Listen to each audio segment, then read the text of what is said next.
ബീഹാറിൽ നടന്ന യുവജന പ്രതിഷേധങ്ങൾക്ക് പിന്നാലെ പോലീസ് രജിസ്റ്റർ ചെയ്ത എഫ്ഐആറുകളാണ് ഇപ്പോൾ വലിയ വിവാദത്തിന് വഴിവെച്ചിരിക്കുന്നത്. പ്രതിഷേധത്തിൽ പങ്കെടുത്ത നിരവധി യുവാക്കൾക്കെതിരെ ഗുരുതര വകുപ്പുകൾ ചുമത്തിയെന്നാണ് ആരോപണം.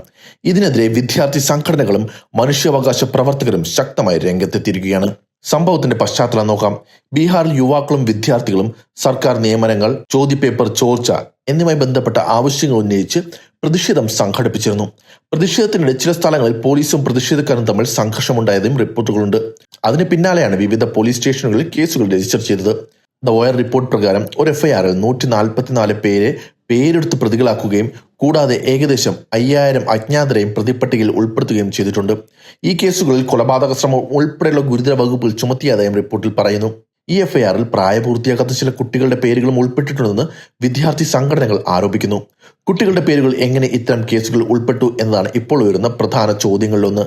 വിദ്യാർത്ഥി സംഘടനകളുടെ ആരോപണം പ്രതിഷേധത്തിൽ പങ്കെടുത്തവരെ ഭയപ്പെടുത്താനാണ് ഇത്തരത്തിൽ വ്യാപകമായി കേസുകൾ രജിസ്റ്റർ ചെയ്യുന്നത് എന്നാണ്. പ്രതിഷേധം നടത്തുക എന്നത് ഭരണഘടന ഉറപ്പു നൽകുന്ന ജനാധിപത്യ അവകാശമാണെന്നും അതിനെ ക്രിമിനൽ കേസുകൾ ഉപയോഗിച്ച് അടിച്ചമർത്തരുതെന്നും അവർ ആവശ്യപ്പെടുന്നു.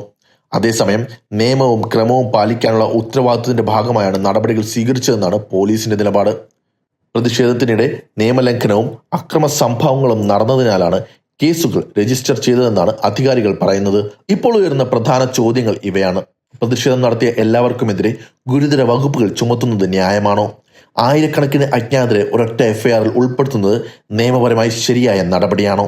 പ്രായപൂർത്തിയാകാത്ത കുട്ടികളുടെ പേരുകൾ കേസിൽ ഉൾപ്പെട്ടിട്ടുണ്ടെങ്കിൽ അതിന് ഉത്തരവാദിത്തം ആരാണ് ഏറ്റെടുക്കുക? ഈ വിഷയത്തിൽ വിദ്യാർത്ഥി സംഘടനകൾ കേസുകൾ പിൻവലിക്കണമെന്ന് ആവശ്യപ്പെട്ടിട്ടുണ്ട്. അതേസമയം പോലീസ് അവരുടെ നടപടികൾ നിയമാനുസൃതമാണെന്നാണ് ആവർത്തിക്കുന്നത്.